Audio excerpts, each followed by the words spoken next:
Ara us ensenyaré el meu treball sobre el peix pallasso, espero que us agradi. Parts del cos.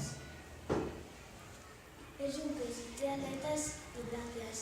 El seu esquelet és una espina, el seu tamany és uns 8 centímetres. Protecció del cos. Té una mucosa que protegeix les picades de les anemones. Respiració.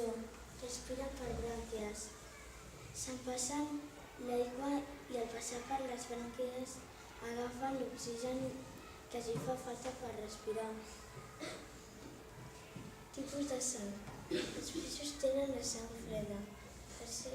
El seu cor porta la sang a tot el cos. Alimentació. Els peixos pallassos són omnívors.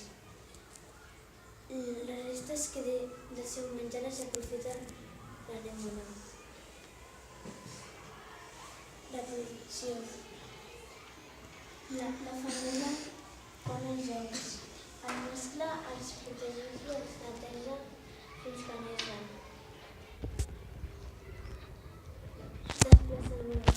Desplaçament. El peix pallasso neda amb les aletes. L'aleta caudal serveix per avançar, les altres aletes per al moviment. Hàbitat. El peix pallasso viu en mars càlids. El seu hàbitat són els esculls. Viu dins d'una anemona. Curiositats. Cada peix pallasso té la seva anemona. No s'allunyen més d'un metre d'ella. Poden ser de molts colors. Fins aquí acaba el meu treball. Espero que us hagi agradat. Sí que ens agrada.